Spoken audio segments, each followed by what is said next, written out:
لا إله إلا الله وحده لا شريك له وأشهد أن محمدا عبده ورسوله لا نبي بعده. اللهم صل وسلم على محمد وعلى آله وأصحابه ومن اهتدى بهديه إلى يوم الدين. يا أيها الذين آمنوا اتقوا الله حق تقاته ولا تموتن إلا وأنتم مسلمون.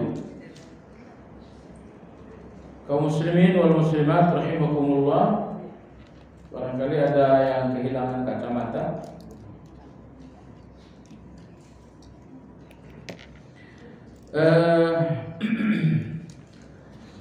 Pembahasan yang lalu dalam kajian Madarijus Salikin adalah tentang azam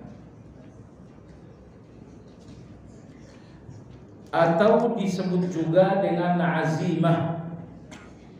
Azam atau azimah. Dalam Al-Quran, azam ini selalu digandengkan dengan umur. Inna dzalika lamin azmil umur. Sesungguhnya yang demikian itu termasuk perkara-perkara yang harus menjadi azam. Beberapa kali Al-Quran menyebutkan kata azam. Azam artinya adalah tekad yang bulat, tekad yang kuat, sebuah tekad yang menghilangkan keraguan-raguan dan ketakutan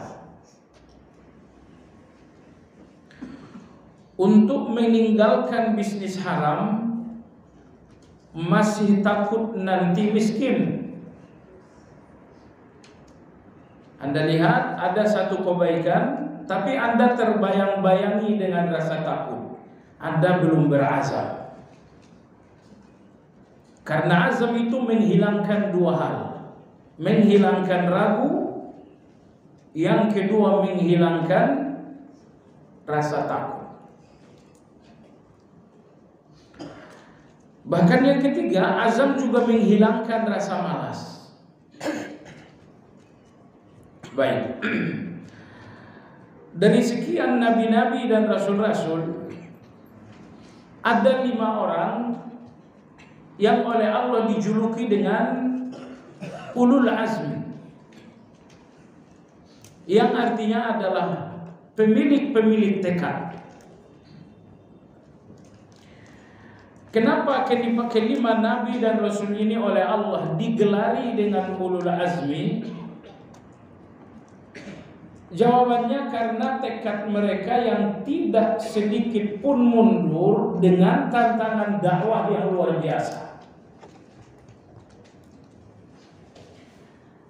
Kita nih kalau berdakwah, bertemu dengan satu tantangan saja langsung mundur, karena kita bukan ulul azmi. Tapi para nabi-nabi, terkhusus kelima orang nabi ulul azmi, mereka adalah 5 nabi dengan tantangan dakwah terberat. Namun betapapun tantangan dakwah sangat berat, sangat berisiko, mereka tidak mundur walau setapak langkah. Sampai Allah menggelar mereka dengan ulul azmi. Dan ulul azmi yang paling tinggi adalah Nabi kita sallallahu alaihi wasallam. Nah, yang kedua, mereka pun dinamakan ulul azmi karena tekad-tekad mereka yang membaja dalam perintah Allah. Saya kira contoh terbaik dalam hal ini adalah Nabi Ibrahim alaihissalam. Ketika Allah tabaraka wa ta'ala memerintahkan beliau alaihi salam untuk menyembelih ayah anak anda beliau, yaitu Ismail alaihi salam, harus disembelih, harus pula dengan tangan sendiri. Yang akan disembelih ini adalah darah daging yang berpuluh-puluh tahun dinanti. Siapa nama ibu dari Ismail? Hajar. Subhanallah. Anda masih ingat cerita bagaimana Nabi Ibrahim mendapatkan Hajar? Ketika penguasa yang jahat di sebuah negeri, cerita ini disampaikan Nabi SAW. Ketika penguasa yang jahat di sebuah negeri menginginkan istri Nabi Ibrahim yang bernama Sarah, maka Nabi Ibrahim mengatakan, maka penguasa itu mengatakan, pengawal mengatakan, tentara mengatakan, ada musafir dengan istri yang cantiknya luar biasa. Raja mengatakan, bawa ke sini istrinya. Saya mau nanya, ini keadaan buruk gak? Istri yang satu-satunya diambil oleh raja untuk dinikmati. Keburukan bukan? Tapi sesungguhnya keburukan dalam pandangan mata telanjang, bukan dengan pandangan mata hikmah. Jemaah sekalian, Anda ingat dalam cerita Nabi kita berkisah, Sarah radhiyallahu anha melakukan salat 2 rakaat. Kemudian dia berdoa kepada Allah, ya Allah, Engkau tahu bahwa aku selama ini menjaga kehormatanmu karena Engkau. Maka jaga kehormatanku hari ini. Orang-orang yang menjaga kehormatannya dalam keadaan normal, niscaya kehormatan ini tidak akan rusak dalam keadaan darurat. Misalnya pun ada keadaan yang sangat terpaksa dan ini mengancam kehormatan Anda akan dijaga oleh Allah dalam keadaan darurat kalau kehormatan itu selalu Anda jaga dalam keadaan normal. Sarah radhiyallahu anha menjaga kehormatan dalam keadaan normal. Dan sekarang beliau berada dalam keadaan darurat dan kehormatan beliau benar-benar terancam. Apa yang terjadi? Ternyata Allah menjaga. Penguasa ini tidak bisa menyentuh, tidak bisa menyentuh, tidak bisa menyentuh. Akhirnya penguasa ini mengurungkan niat. Niat yang tadinya ingin melakukan perbuatan keji dibatalkan. Bukan cuma dibatalkan, bahkan raja ini menghadiahi Sarah seorang pembantu yang bernama Hajar. Jadi Sarah yang tadinya akan diperlakukan keji malah keluar membawa pembantu. Dan bukan sekedar pembantu, tapi seorang ibu dari Nabi. Coba lihat jemaah sekalian, bagaimana peristiwa keburukan ini ternyata satu proses indah, satu proses hikmah untuk mendapatkan Hajar.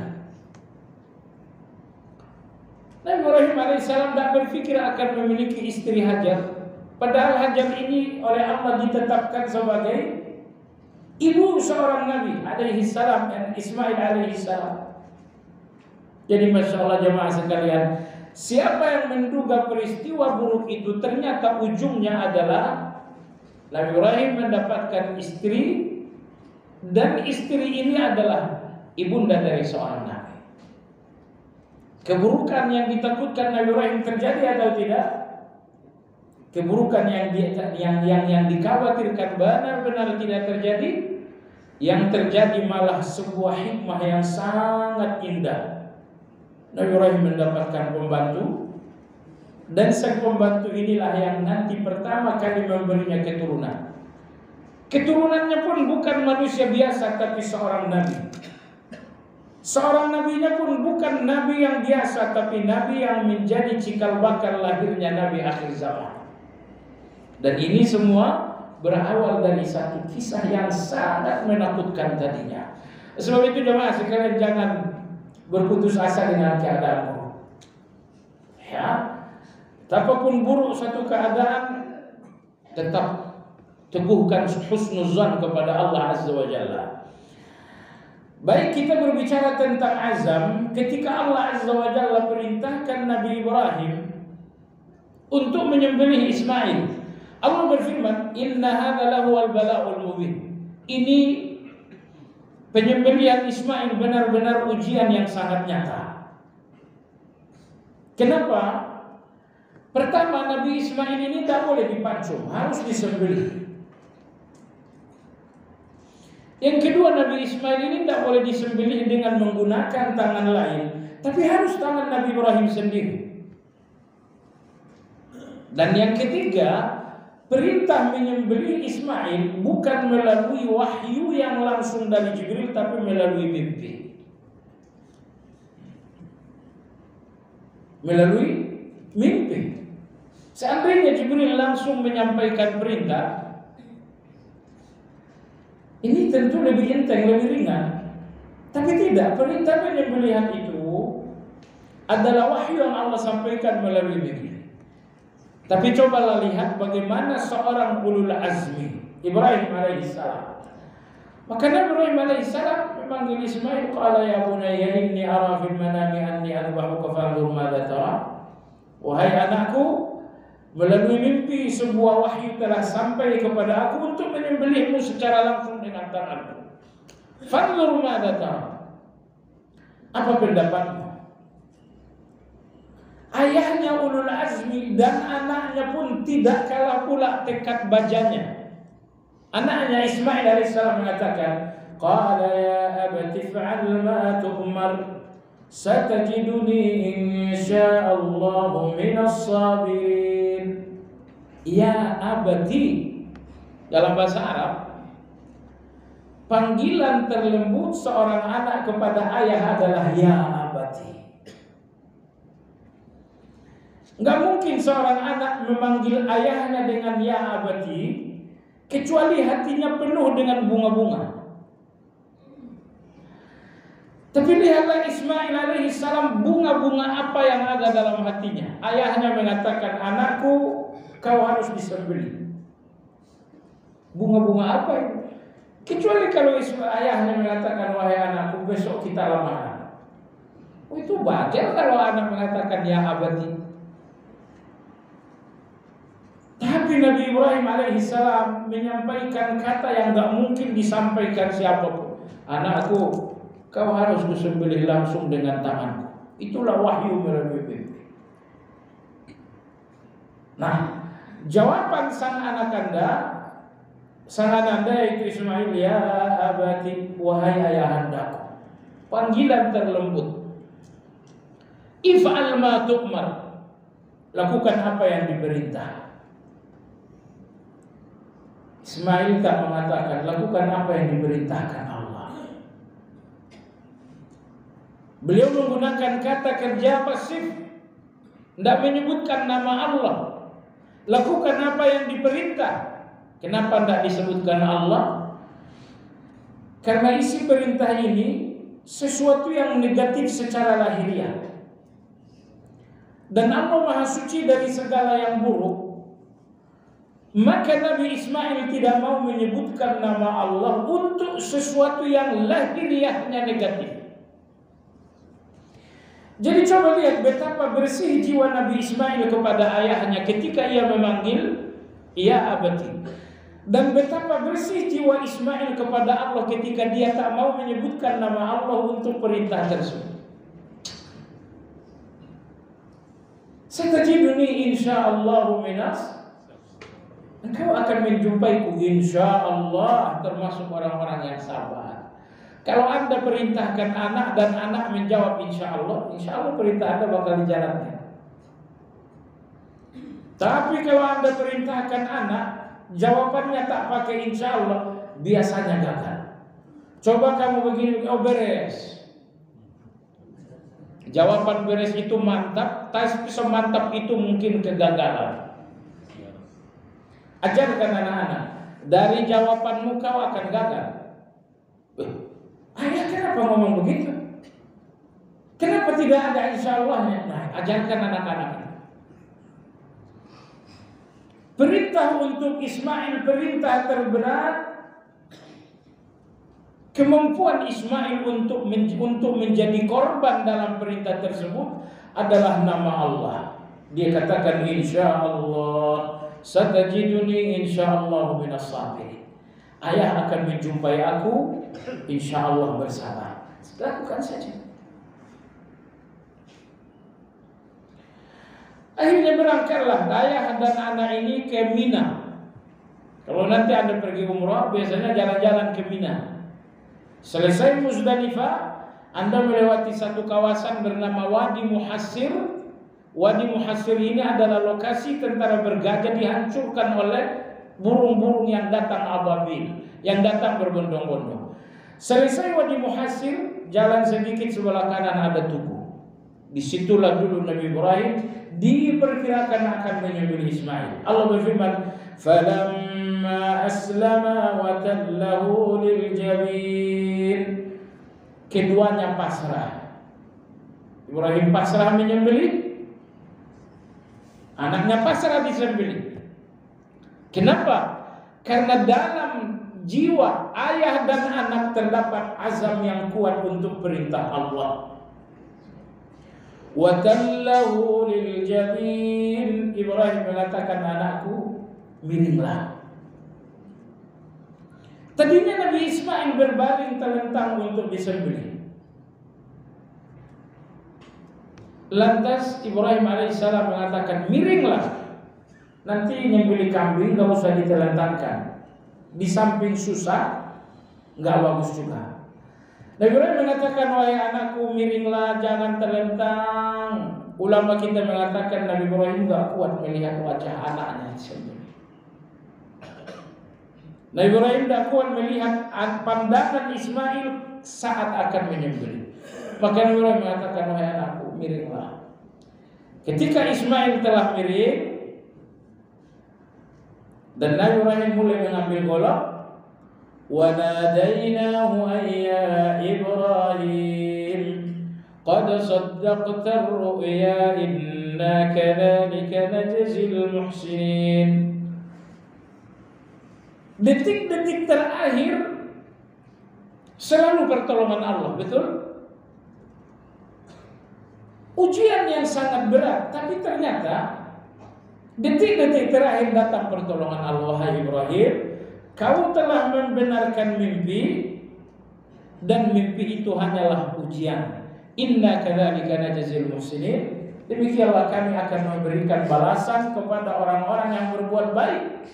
Balasan apa? Balasan bahwa anakmu menjadi rasul dan engkau menjadi seorang khalilullah. Kaitannya dengan kajian kita jamaah sekalian, satu gambaran tentang azam.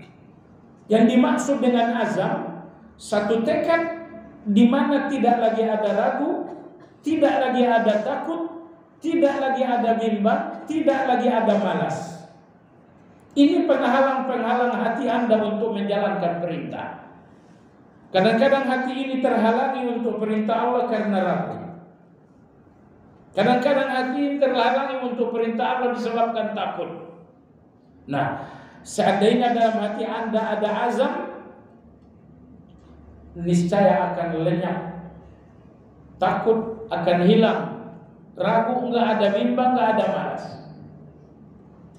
Bagaimana Nabi Ibrahim, bagaimana Nabi Ismail, keduanya benar-benar mantap untuk perintah Allah karena hati mereka yang penuh dengan azam. Baik, jemaah sekalian yang saya hormati, itu contoh konkret azam dari kehidupan para nabi. Jemaah sekalian, kemarin telah disampaikan kepada antum tulisan ringkas mengenai azam, karena dalam buku ini Imam Ibnu Qayyim bicara azam hanya beberapa baris saja.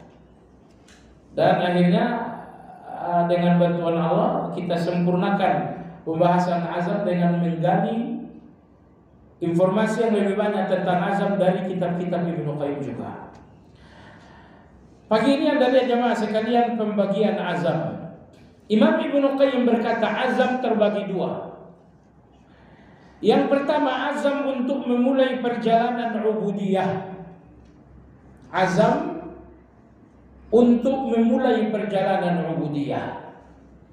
Melalui kajian Anda telah dapatkan satu ibadah. Melalui informasi, bacaan dan lain-lain Anda telah temukan satu ibadah. Setelah ilmu menampakkan dan memberikan Anda satu ibadah, Anda membutuhkan langkah pertama. Langkah pertama Anda tentu ilmu, dan ilmu Anda tentang perintah dan larangan itu harus basirah. Itu kajian kemarin. Kalau perintah Allah dan larangan Allah telah Anda ambil dengan basirah, berarti tidak lagi ada kendala secara ilmiah. Baik, kebenaran perintah dan larangan telah sampai kepada Anda dengan basirah. Berikutnya, Anda membutuhkan azam. Anda membutuhkan azam. Azam untuk memulai perjalanan ubudiyah. Ini dinamakan dengan azam qasdi. Qasdi dari kata maksud. Azam qasdi adalah satu azam untuk Anda mengawali sebuah perjalanan ubudiyah. Jadi ubudiyah ini dinamakan perjalanan karena tidak selesai sekejap. Misalnya salat malam dinamakan perjalanan karena Anda tidak melakukannya satu malam. Anda melakukannya 2 malam, 3 malam, dan Anda akan terus melakukannya sampai akhir usia. Maka dinamakan perjalanan karena Anda akan melakukannya terus-menerus. Nah, jadi setiap ibadah adalah perjalanan ubudiyah. Untuk mengawalinya Anda membutuhkan kekuatan, tapi bukan kekuatan fisik, melainkan kekuatan hati. Dan kekuatan hati Anda untuk mengawali satu perjalanan ubudiyah dinamakan azam qasdi. Dinamakan azam qasdi. Baik, azam yang kedua adalah azam untuk tetap istiqamah di atas jalan ubudiyah. Kalau azam qasdi telah membuat Anda mengawali satu perjalanan ubudiyah, Anda membutuhkan azam yang kedua, yaitu azam untuk melanjutkan perjalanan. Ingat jamaah sekalian, Imam Ghazali rahimahullah mengatakan, perjalanan ibadah, perjalanan yang sangat panjang sementara usia kita singkat. Perjalanan ibadah, perjalanan yang mendaki sementara kita lemah. Perjalanan ibadah penuh tikungan-tikungan mematikan sementara kita sering lalai. Begitu kata Imam Ghazali rahimahullah. Perjalanan ubudiyah perjalanan yang panjang karena perjalanan sampai mati. Perjalanan yang sangat panjang sementara usia kita sangat singkat. Perjalanan yang penuh dengan pendakian sementara kita sangat lemah. Perjalanan penuh dengan tikungan-tikungan yang berbahaya sementara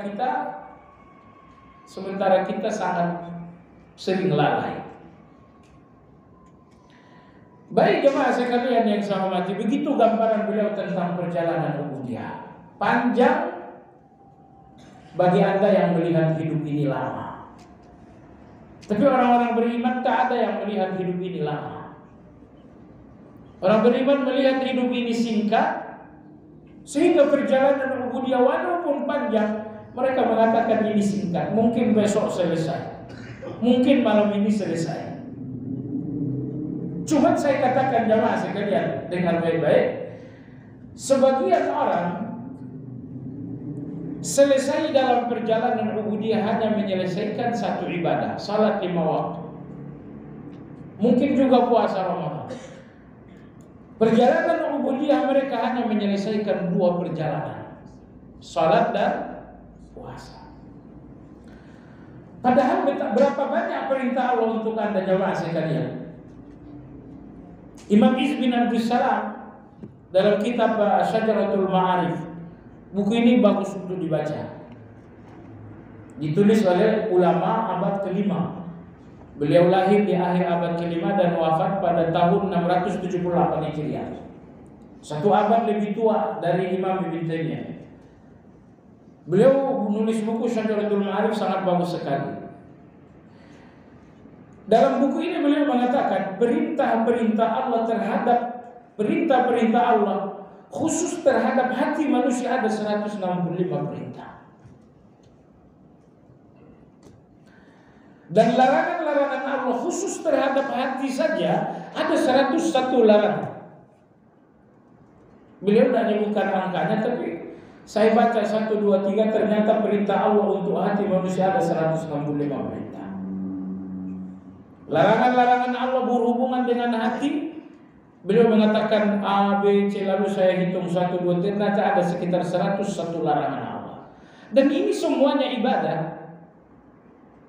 Baik, pertanyaan jamaah sekalian, seandainya esok atau lusa perjalanan ubudiyah Anda selesai, berapa ibadah yang berhasil Anda selesaikan? Sebagian orang hanya menyelesaikan perjalanan ibadah sebanyak 1 perjalanan, yaitu salat. Sebagian di samping salat juga puasa. Sebagian orang menyelesaikan 10 ibadah. Sebagian orang menyelesaikan 20 ibadah. Dan kalau perintah Allah terhadap hati 165, itu semuanya ibadah itu.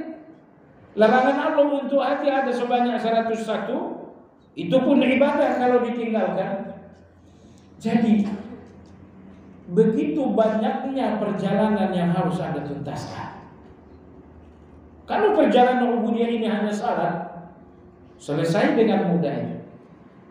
Tapi setiap perintah Allah adalah perjalanan ibadah. Imam Ibnu Qayyim mengatakan, untuk mengawali perjalanan ibadah Anda membutuhkan azam qasdi. Tapi yang tidak kalah pentingnya, kata Imam Ibnu Qayyim, setelah Anda sampai dalam perjalanan pun telah berproses, mempertahankan perjalanan ini tetap berlangsung sampai akhir, Anda membutuhkan azam yang bernama azam fi'li. Azam fi'li ini disebut juga namanya dengan sabat. Sabat artinya kokoh. Di atas perjalanan Anda kokoh, tidak tergelincir. Di atas perjalanan Anda kokoh, tidak jatuh. Kokoh Anda di atas perjalanan dinamakan sabat. Dinamakan juga dengan azam fi'li. Jadi kalau kita ringkas dalam bahasa yang gampang, Anda membutuhkan azam untuk memulai perjalanan, dan Anda membutuhkan sabat untuk melanjutkan perjalanan. Kita butuh azam untuk memulai perjalanan dan membutuhkan sabat untuk melanjutkan perjalanan. Kalau perjalanan tidak lanjut, tidak ada sabat, gagal kita akan husnul khatimah. Karena husnul khatimah ini punya tingkatan-tingkatan tersendiri. Tentu orang yang wafat dengan 100 ibadah istiqamah berbeda dengan seorang yang wafat hanya dengan 3 ibadah istiqamah. Dua-duanya sama-sama husnul khatimah, tapi husnul khatimah yang pertama tentu lebih tinggi. Imam Ibnu Qayyim berkata, azam qasdi menjauhkan dari sikap lemah, keraguan, ketakutan. Ya, azam qasdi menjauhkan seseorang dari sikap lemah. Saya nggak mampu. Saya nggak bisa. Saya nggak mampu, saya nggak bisa. Kemarin ada satu yayasan di negeri Arab. Mereka mengkoordinir anak-anak kecil, ya SMP ke bawah, sampai ke paling kecil sekitar 9 tahun. Ini anak ini dikoordinir di seluruh negara Arab. Negara Arab berjumlah 21 negara. Itu dikoordinir jumlahnya 200 sekian anak. Nah, anak ini dibawa berkemah ke Istanbul, berkemah dengan fasilitas yang luar biasa, enak, bagus, pemandangan bagus. Tapi misinya apa? Berkemah selama 2 minggu, misinya hanya untuk Al-Quran. Ya, begitu sampai di perkemahannya, pertama kali handphone kalian serahkan. Bagi anak sekarang kehilangan handphone itu azabun azim. Itu azab yang sangat pedih. Ini peserta kemah tidak dikabarkan sebelumnya. Jadi begitu sampai di lokasi, proses kemah mulai, maka panitia mengatakan, anak-anak sekalian, handphone serahkan ke panitia. Oh, kaget semuanya. Tapi ini sudah undang-undang. Akhirnya handphone diserahkan, azabun alim. Sudah. Ini kemah tujuannya adalah untuk Al-Quran. Silakan baca Quran, silakan murojaah Al-Quran. Yang membuat saya teriris, anak kecil mungkin usianya sekitar 9 tahun. Diwawancarai. Waktu ditanya, Anda kira-kira khatam Quran berapa kali? Anak ini subhanallah mengatakan sehari sekitar 2 kali. 9 tahun. Kamu hafal khatam Quran berapa? Sekali 5 hari, sekali seminggu? Kata dia, mungkin sehari saya hanya bisa 2 kali khatam. Jadi selama mereka berkemah, tujuannya itu saja. Kami sudah khatam ya, besok. Jadi selama 2 minggu, anak-anak ini cuma baca Quran, khatam, baca Quran, khatam, baca Quran, khatam. Baik jamaah sekalian yang saya hormati, tentu dari anak-anak ini dalam jumlah besar sudah hafal Quran, dalam jumlah yang besar pula sudah muhsin, sudah apa namanya, tahsinnya sudah bagus. Nah, jadi baik. Kalau di kita bikin kemah seperti ini laku nggak?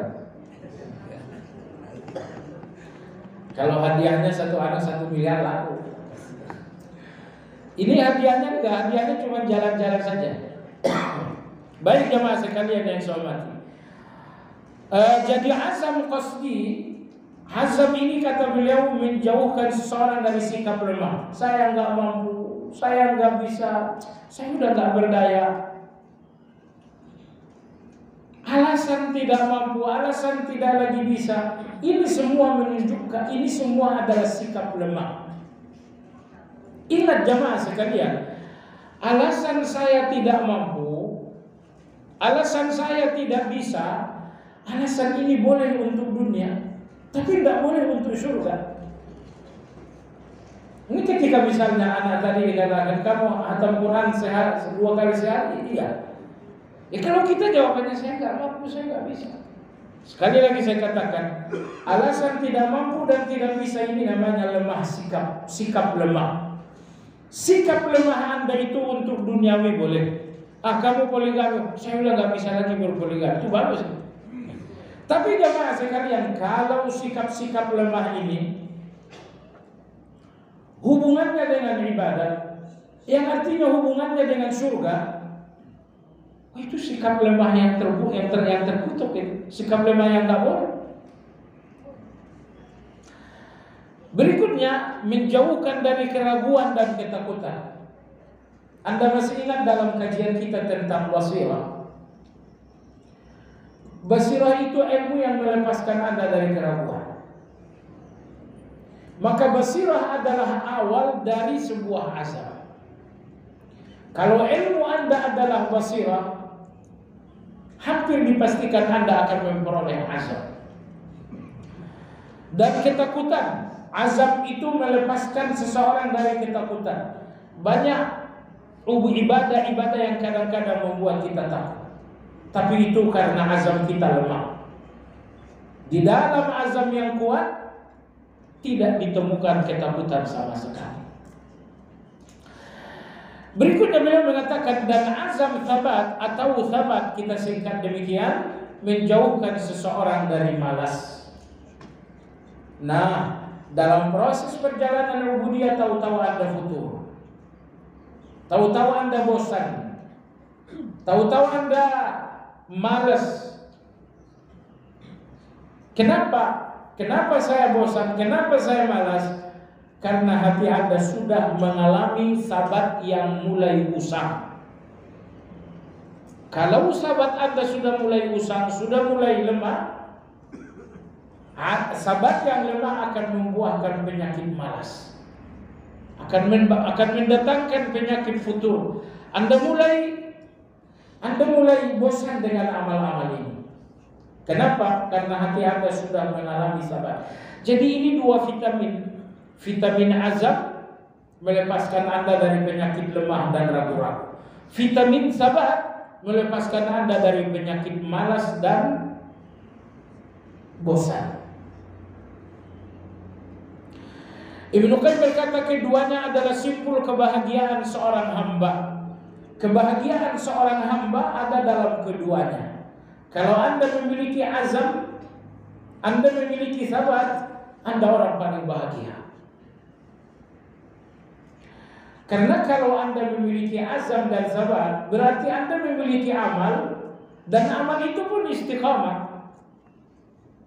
Disebabkan karena azam Anda memiliki amal, disebabkan karena tabat Anda istiqamah dalam amal.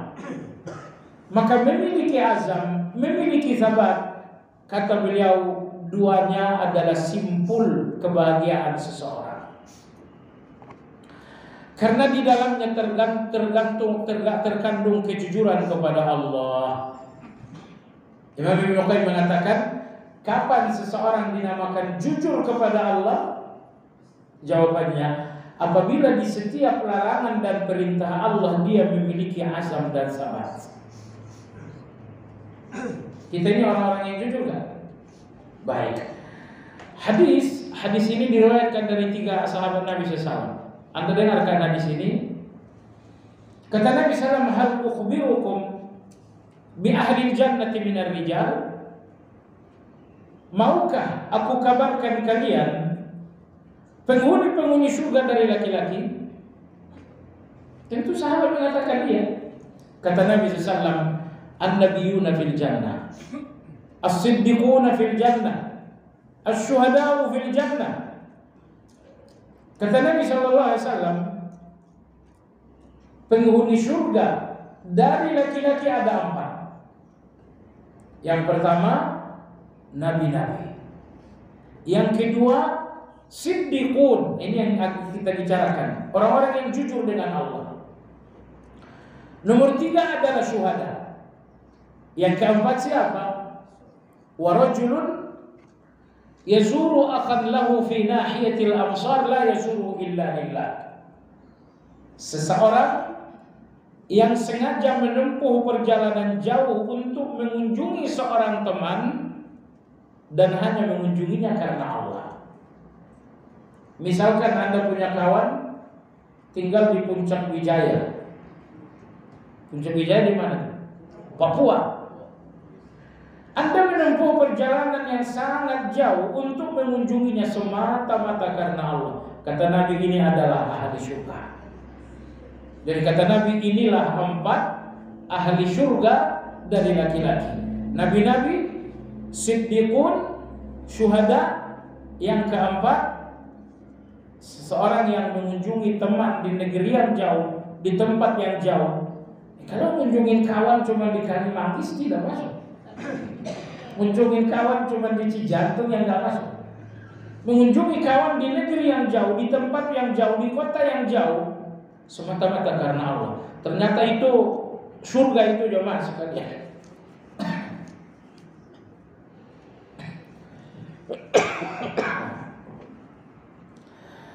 Baik. Kata Nabi sallallahu alaihi wasallam, wa hal ukhbirukum bi ahli jannati minan nisa?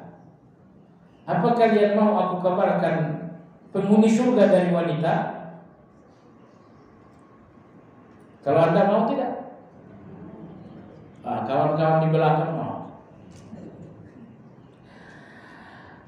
Kata Nabi, penghuni surga dari perempuan ada 3. Yang pertama, wadud. Apa itu wadud? Seorang istri yang setia kepada suami. Jadi kalau ada seorang istri yang sudah berselingkuh, sebentar-sebentar minta cerai, itu ciri-ciri tak setia itu. Salah dikit ceraikan saya, salah dikit ceraikan saya. Istri setia itu tidak mudah minta kata cerai. Berpikir 10 kali lipat sebelum kata-kata ini diucapkan. Nah ini dia nih. Istri yang penuh cinta kepada suami tidak gampang dan tidak bermudah-mudah minta cerai. Nah jadi kalau Anda mau istri masuk surga, ceraikan aku. Enggak, Anda batal, enggak jadi. Nomor dua ini kayaknya nggak ada yang masuk ini. Wanita kedua masuk surga kata Nabi SAW adalah walud, seorang wanita yang banyak melahirkan. Kalau orang tua kita di kampung berapa kali melahirkan? Anaknya 8, anaknya 12. Ternyata wanita yang banyak melahirkan itu termasuk ciri-ciri penghuni surga. Kalau istri kita cuma 4, cuma 2, itu belum masuk karakter. Silahkan ditambah. Sampai di rumah nanti ajak makan soto, kata dia kamu masuk surga enggak? Ngomongnya begitu. Jadi Anda pun kalau minta jatah, jangan minta jatah bahasanya kamu mau surga enggak? Nah, gitu. Ini nomor 2 nih. Nah, nomor tiga ini agak berat. Apa tuh? Aqud, seorang wanita yang aqud. Apa itu aqud? Idza ghadibat minhu aw ghadiba minha, apabila dia marah kepada suami ataupun suami marah kepada dia, si istri mengatakan hadhihi yadi fi yadik, aku sepenuhnya dalam tanggung jawab. Lam aduk ghaddan hatta tarda anni, sekejap aku tidak akan tidur sebelum kamu ridha. Ya, apabila mereka bersengketa, entah suami yang marah duluan atau dia yang marah duluan, perlahan dia dekati suami. Dia mengatakan, wahai Abu Fulan, sedetik pun saya nggak akan tidur sebelum kamu ridho dengan saya. Oh, ini amunisi buat bapak-bapak ini. Tapi ibu-ibu jangan merasa dibidik dengan amunisi ini. Anda lihat, hadis ini semata-mata agar Anda masuk surga. Jangan Anda berpikir, oh enak betul laki-laki. Oh bukan. Bukan ini enak buat laki-laki Anda yang enak, karena Anda dapatkan surga. Suami Anda yang mendapatkan ridho dong dengan aku, dia gak dapat apa-apa. Suami Anda datang kepada suami, aku gak tidur kalau kamu gak ridho. Lalu suami Anda mengatakan, oke kamu saya maafin. Suami Anda dapat apa? Suami Anda gak dapat apa-apa, kecuali hatinya tenang. Tapi Anda yang ngomong tadi Anda dapatkan surga.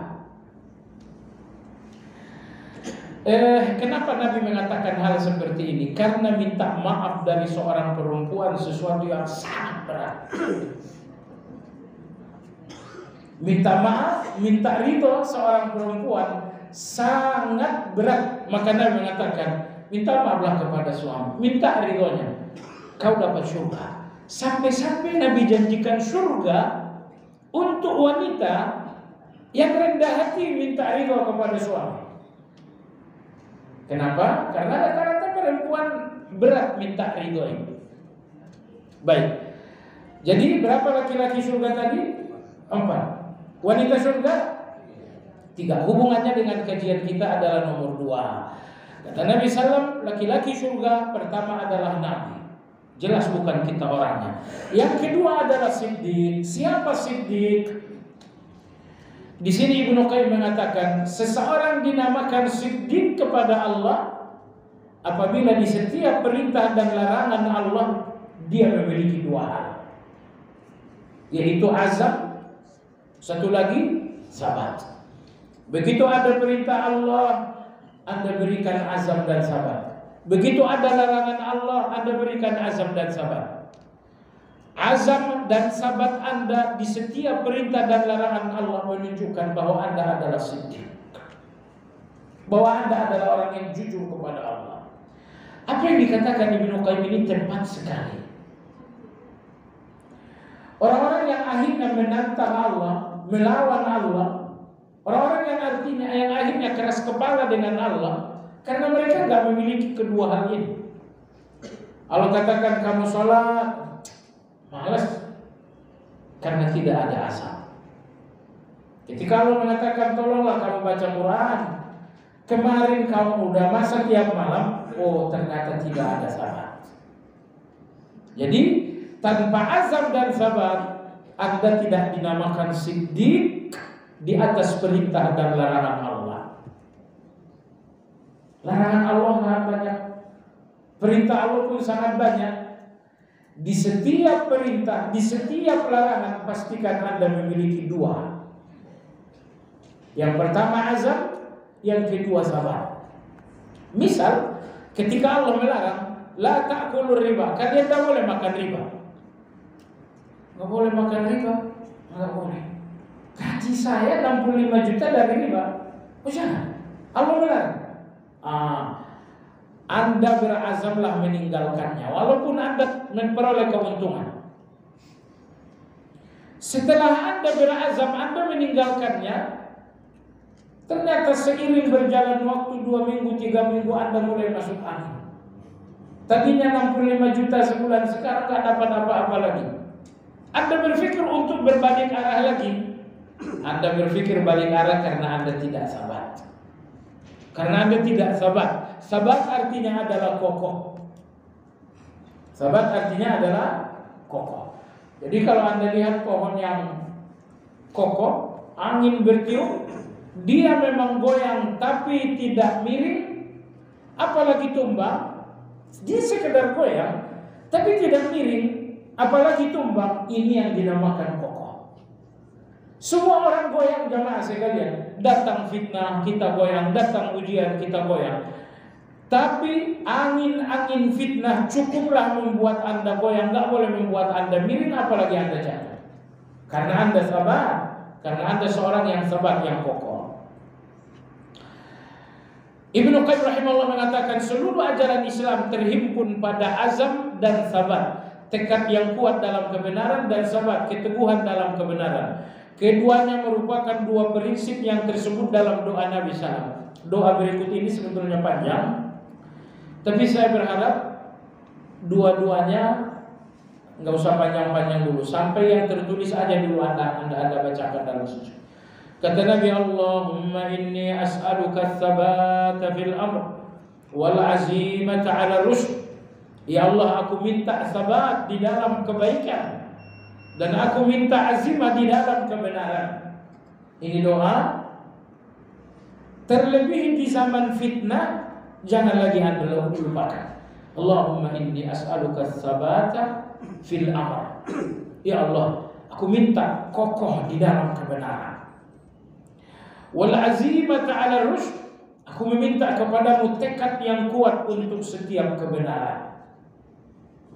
Nah, ini doa ini aslinya panjang, tapi sampai di sini insya Allah sudah cukup. Udah hafal bukan? Allahumma inni as'aluka tsabata fil amr wal azimata 'ala rusyd. Di sebagian riwayat dibalik. Allahumma inni as'aluka al azimata 'ala rusyd was tsabata fil amr. Terserah, bolak-balik, ini cuma doa, bukan zikir. Kata Imam Ibnu Qayyim rahimahullah, syukur berpangkal pada azam yang jujur dan sabar berawal dari sabat yang kokoh. Syukur membutuhkan azam, tetapi sabar membutuhkan sabar. Apa tadi arti sabar? Kokoh. Apa tadi arti azam? Tekad. Ibnu Qayyim rahimahullah mengatakan syukur berpangkal pada azam, tetapi sabar berpangkal pada sabar. Artinya kalau dalam diri Anda ada azam, ada sabar, berarti Anda akan memiliki syukur dan Anda akan memiliki sabar. Dan bila mana keduanya telah dianugerahkan kepada seorang hamba, artinya Allah berikan kepada azam dan sabar, berarti Allah telah memberinya pertolongan dan taufik. Pertolongan Allah dan taufik Allah ada pada keduanya. Jadi kalau Allah sudah berikan Anda azab, Allah sudah berikan Anda sabar, berarti Allah telah memberikan Anda taufik. Bagian akhir jamaah sekalian, Ibnu Qayyim berkata, kesempurnaan seorang hamba terletak pada keduanya, itu kesempurnaan Anda. Dengan azam Anda tidak sempurna, Dengan sabat Anda tidak sempurna. Apalagi tanpa kedua-duanya Anda lebih tidak sempurna lagi. Kalau Anda ingin sempurna, sempurna diri Anda dengan azam dan sabat. Barang siapa yang hanya memiliki azam saja berarti ia kurang, dan barang siapa yang memiliki sabat berarti ia pun kurang. Perpaduan keduanya membuahkan kedudukan yang mulia. Kedudukan mulia yang beliau maksudkan adalah siddiq. Nah, jadi di setiap perintah, di setiap larangan Anda akan menjadi siddiq, tapi dengan catatan Anda memiliki azam dan memiliki sabat. Baiklah jemaah sekalian yang saya hormati, sampai di sini dalam pembahasan kita tentang azam atau azimah. Azam artinya tekad, dan azam melepaskan dari ragu, dari takut, dan selanjutnya. Jadi kesimpulan hari ini adalah azam dan sabat. Dua-duanya biasanya gak berpisah. Kalau orang sudah azamnya kuat, azam yang kuat ini menghasilkan sabat, dan sabat yang kokoh berawal dari azam yang kuat. Berbeda tapi tidak berpisah. Baik, sampai di sini kajian kita. Insyaallah yang akan datang adalah yaqazah. Saya kira rangkumannya saya sudah kirimkan kepada bapak-bapak sekalian. Kita insyaallah usahakan setiap kajian saya kirimkan Anda rangkuman supaya Anda bisa mengulangnya di rumah. Kalau mengulang di rumah ini mungkin susah. Kalau saya bagi-bagikan kepada Anda dalam bentuk lembaran dan fotokopi, mungkin juga ujung-ujungnya dibakar. Jadi Anda dan saya tahu, Anda dan saya sama-sama suka handphone. Anda suka handphone nggak? Nah, makanya rangkuman pelajaran saya kirimkan dan ada di handphone Anda, supaya sambil nunggu antrian, supaya sambil nunggu dapat uang, Anda bisa baca-baca. Mudah-mudahan nanti kita bukukan. Ya, jemaah sekalian, sampai di sini barangkali ada pertanyaan, dipersilakan. Tanggal 15.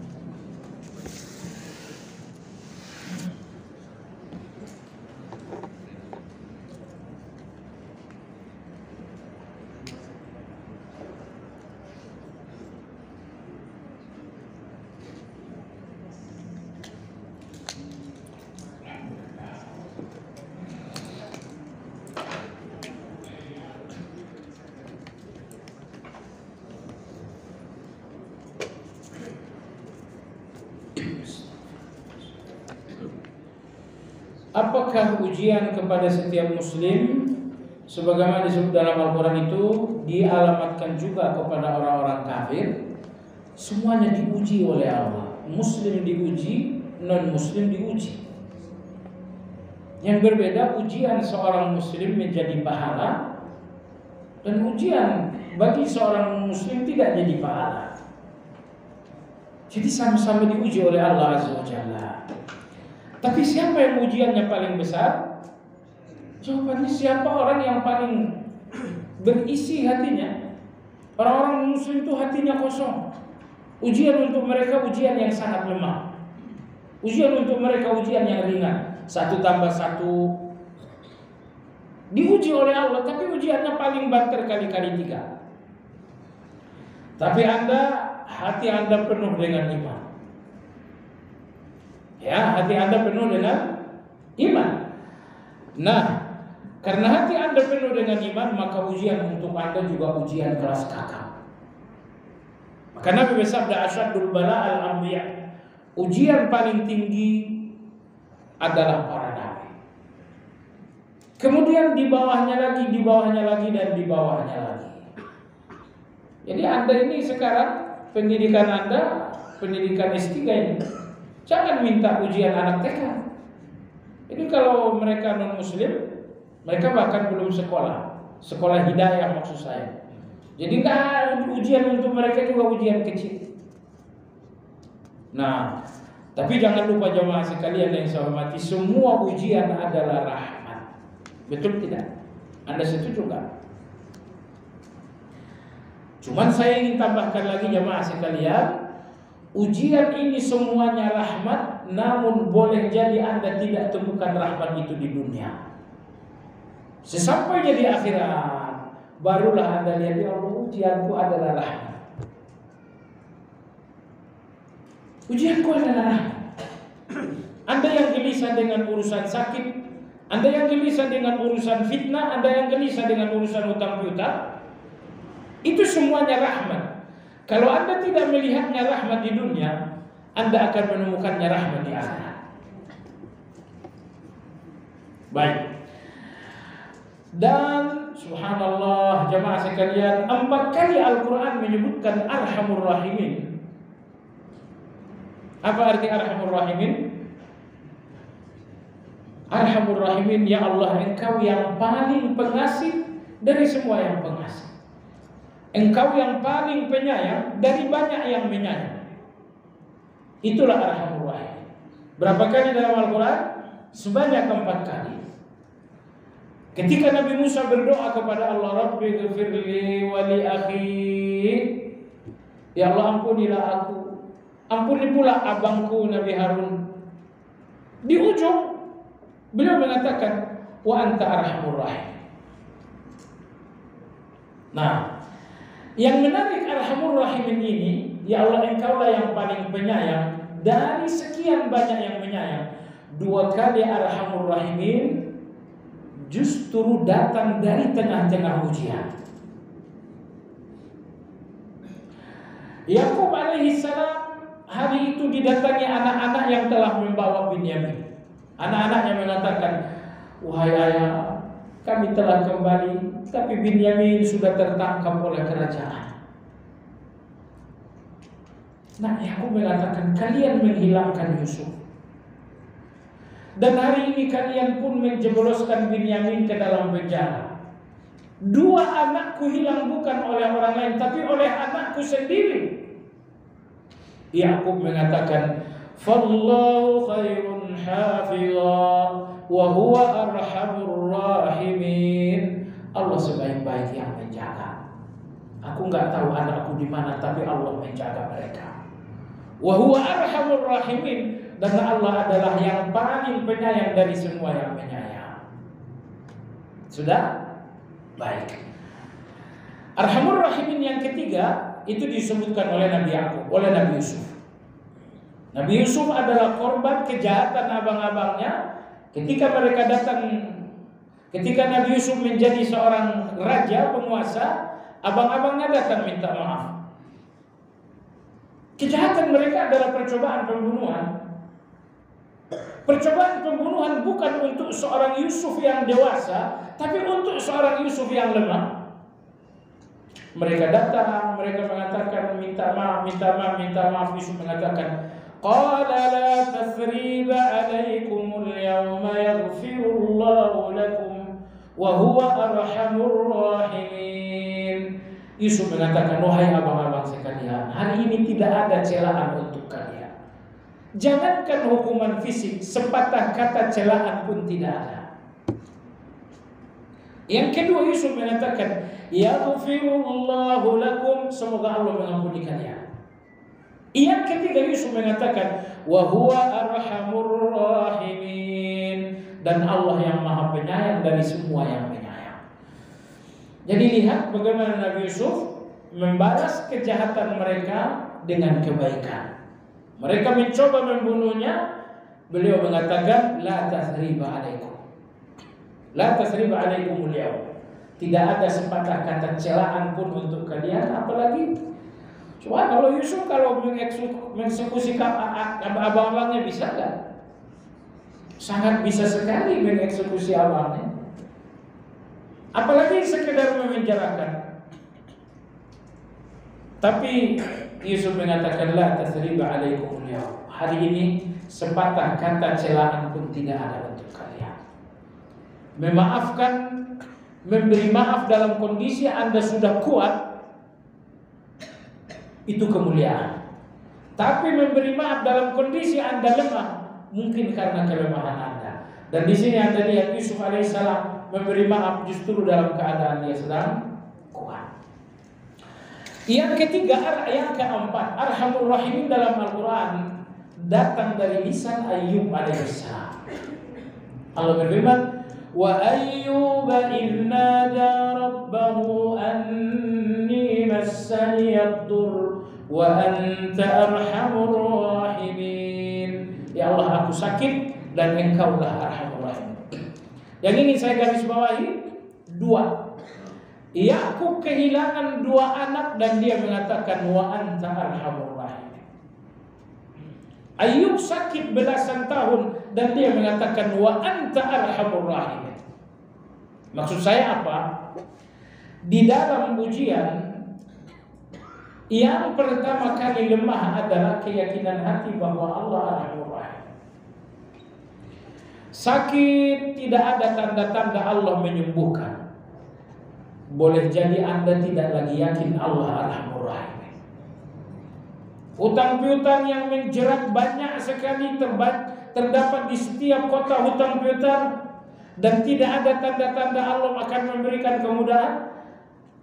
Boleh jadi keyakinan Anda tentang Arhamur Rahimin mulai lemah. Tapi jemaah sekalian, semakin Anda ragu bahwa Allah Arhamur Rahimin, semakin pertolongan untuk Anda jauh. Tapi semakin Anda yakin Allah Arhamur Rahimin, walau dengan ujian belum ada tanda-tanda akan selesai, pertolongan untuk Anda semakin dekat. Jadi ujian Allah bukan untuk menguji uang Anda, tapi untuk menguji keyakinan Anda. Masihkah Anda yakin Allah Arhamur Rahimin ketika sakit Anda belum kunjung sembuh? Masihkah Anda yakin Allah Arhamur Rahimin ketika kesulitan Anda belum ada tanda-tanda selesai? Maka saya katakan kepada Anda, dua nabi dengan ujian luar biasa. Ayub dengan ujian sakit, Yakub dengan ujian kehilangan dua anak. Di dalam ujian yang luar antara sakit dan kehilangan anak, menurut Anda mana yang lebih sakit? Saya bicara kepada ayah-ayah ini sekarang. Anda ayah bukan? Antara sakit fisik Anda dan Anda kehilangan buah hati Anda, entah di mana rimbanya. Dari dua hal ini mana yang lebih sakit? Saya kira kehilangan anak. Karena kehilangan anak pasti akan ada sakit, tapi Anda sakit enggak mesti Anda kehilangan anak, betul? Baik jemaah sekalian, tapi maksud saya adalah dua nabi dalam ujian yang sangat berat, namun dua-duanya tetap mengatakan Anta Arhamur Rahim. Ya Allah, Engkaulah Arhamur Rahim. Maka ini pelajaran buat kita. Allah berfirman yang secara garis besar artinya ujian untuk membuktikan bahwa keimanan seorang bukan hanya di lisan tapi dibuktikan dalam prakteknya. Lantas pembuktian apa yang diharapkan dari orang yang memang tidak beriman sejak amalnya? Makanya ujian untuk mereka tidak bernilai. Karena ujian mereka tidak ujian untuk keimanan mereka. Kalau ujian Allah untuk Anda, ujian untuk keimanan Anda. Nabi tidak salatkan jenazah orang yang wafat masih memiliki hutang sebagai sikap Nabi yang tidak memberi syafaat kepada orang berhutang. Apakah hal tersebut juga berlaku pada seorang muslim yang berazam melunasi hutang? Karena muslim ini salatnya belum syafaat, dan salat dan doa Nabi kita yang syafaat. Kalau doa saya untuk orang yang wafat itu belum syafaat. Bedanya apa? Doa Nabi syafaat artinya pasti. Doa Anda hanya doa bukan syafaat. Bisa Allah terima, bisa tidak. Kecuali kalau jenazah disolatkan sebanyak 40 orang, semuanya bersih dari syirik, maka salat ke 40 orang ini syafaat. Tapi untuk mengetahui 40 orang gampang. Untuk mengetahui ke-40 orang bersih dari syirik susah. Jadi Anda nggak bisa pastikan, oh Masya Allah ini yang salat 2 saf, 1 saf 50 orang, berarti 100 orang. Syafaat bagi jenazah. Iya, sekedar harapan bukan kepastian. Baik jemaah sekalian yang saya hormati, tetapi jawaban ini kan nggak terlalu perlu lagi karena Nabi kita udah wafat. Intinya kalau Anda berhutang dan Anda bertekad, berkeinginan untuk melunasi, akan lunas dalam waktu yang cepat. Akan lunas dalam waktu yang cepat. Maka Nabi bersabda, "Man akhadha mala akhihi wa yuridu ada'ahu addallahu anhu." Siapa yang mengambil harta orang lain melalui hutang-hutang dan lain-lain dan dia bertekad untuk melunasi, maka Allah yang sendiri yang akan melunasi. Apa maksud hadis Allah akan melunasi? Maksudnya Allah akan memberikan keajaiban untuk lunas. Sehingga dah hari ini Anda datang mau bayar hutang, udah dari 5 bulan lalu kan lunas. Allah berikan keajaiban. Makanya siapapun yang berhutang, dan kita semua pernah berhutang. Pertama, hutang itu bukan aib sepanjang Anda mengembalikan. Tapi kalau Anda mengembalikan ya baru aib namanya. Nah, di antara ibadah orang-orang berhutang, setiap saat perbaharui niat untuk membayar. Perbaharui setiap saat. Cara memperbaharuinya gampang. Setiap akan tidur, doakan, bacakan doa lunas hutang. Zikir pagi dan sore, bacakan zikir lunas hutang. Ada kan zikir pagi petang? Allahumma inni a'udzubika minal hammi wal hazan, di ujung wa min ghalabatid dain wa qahril rijal. Dengan membacakan doa dan zikir lunas hutang, berarti Anda telah memperbaharui tekad untuk lunas hutang. Salah satu dari 3 doa Nabi yang dikabulkan oleh Allah, bahwa agar umatnya tidak mati akibat kelaparan. Iya, itu hadis sahih. Ya, ada beberapa doa Nabi yang tidak diterima oleh Allah. Yang pertama, Allahumma la tuhlikhum bisanatin bi'amma. Ya Allah, jangan hancurkan umatku dengan kelaparan yang menyeluruh. Makanya kalau terjadi kelaparan di satu tempat, di tempat lain akan ada orang yang kenyang. Tapi bahwa umat Islam lapar di semua tempat, itu gak akan terjadi. Doa Nabi berikutnya yang tidak diterima oleh Allah, ya Allah, jangan jadikan umatku berpecah belah. Kata Allah, tidak, umatmu akan berpecah belah. Jika saya, apakah itu hanya berlaku saat Nabi masih hidup ataukah sepanjang zaman? Ya, berlaku sampai zaman-zaman. Saat ini banyak berita yang mengabarkan bahwa banyak kaum muslim mati karena kelaparan. Tidak, mereka mati karena kelaparan, tapi karena orang lain tidak mau memberi mereka. Yang mati kelaparan, betul karena kelaparan, tapi juga karena negara lain tidak mau membantu atau tidak bisa membantu. Maka tadi kita bilang, tidak ada umat yang mati kelaparan. Allah tidak akan menghukum umat melalui doa Nabi dengan kelaparan yang menyeluruh. Ada riwayat yang mengatakan bahwa semua sholat wajib itu diutamakan dikerjakan di awal kecuali sholat isya yang utamanya diakhirkan pada sepertiga malam. Apakah arti hadis sahih? Itu hadis sahih. Dalam hadis riwayat Anas, beliau mengatakan sahabat-sahabat duduk menunggu Nabi untuk sholat isya sampai hatta takhfiqa ru'usahum, sampai kepala mereka tertunduk, mereka tidur duduk. Dan Anas mengatakan wa asma'u ghatitahum, aku pun mendengar beberapa orang di antara mereka mendengkur. Falamma kana minal lail, setelah malam agak larut, Rasulullah SAW datang. Beliau mengatakan, innaha la waqtuha laula an asyqa alaikum.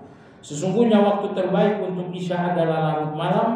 Sayangnya aku tidak mau kalian merasa kesulitan.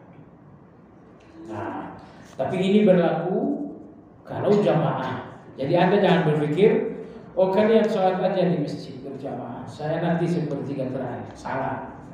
Sepertiga terakhir mengakhirkan isya diutamakan dengan catatan ada jamaah. Jamaah masjid bukan jamaah rumah.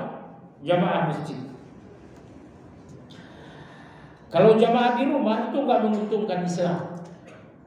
Tapi kalau Anda jamaah ke masjid itu menguntungkan Islam. Karena jamaah Anda di masjid ini akan menjadi syiar.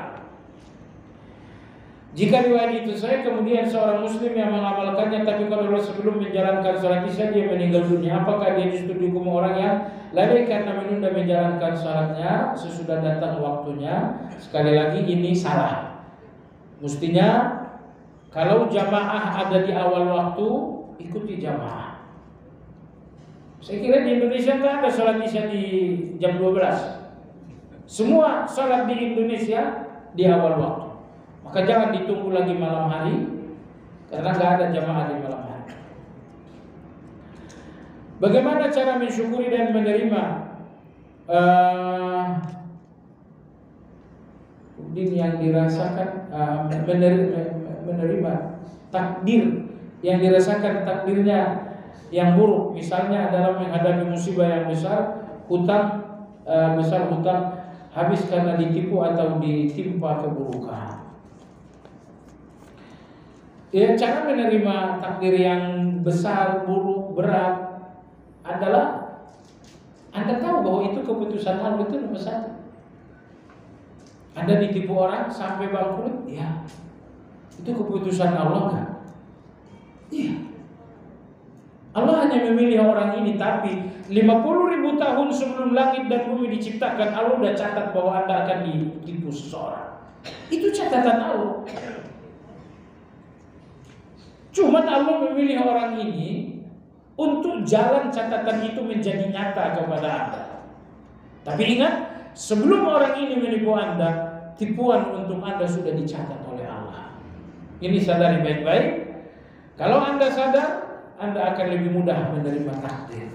Takdir itu berat karena Anda hubungkan dengan manusia. Fulan itu yang membuat takdir berat. Tapi kalau takdir Anda hubungkan dengan Allah, ternyata semua takdir itu mudah. Kamu ditipu orang berapa? 5 miliar. Iya, tapi 50.000 tahun lalu Allah udah catat ini.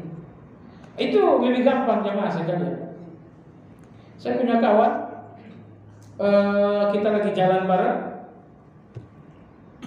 Tiba-tiba dia agak histeris.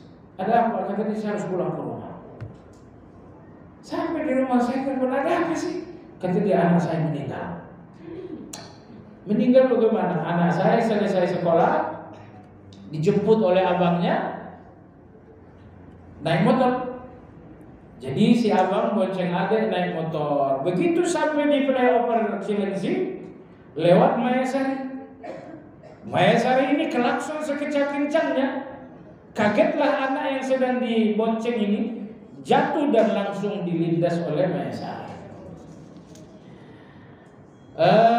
Takziah saya datang, ini sakit sekali kata dia. Tadi pagi kita makan bareng, ketawa-ketawa kita makan bareng. Sekarang saya bilang ini udah dicatat 50.000 tahun lalu. Antum mau nerima tak catatannya? Ya, adem di sini kata dia. Sehingga di depan saya supir-supir Mayasari datang minta ampun di depan saya, bilang udah pulang aja deh, nggak ada hubungan, nggak ada masalah lagi, pulang. Jadi masalahnya, jadi ternyata jamaah sekalian, takdir seberat apapun kalau Anda sadar ini udah dicatat 50.000 tahun sebelum langit bumi diciptakan, itu menjadi ringan. Jadi yang bikin takdir itu berat, Anda hubungkan dengan dokter yang salah obat, Anda hubungkan dengan si fulan yang penipu. Udah jangan hubungkan lagi. Hanya saja dari awal agama udah mengatakan jangan bergaul dengan orang buruk. Supaya apa? Supaya Anda nggak tertipu.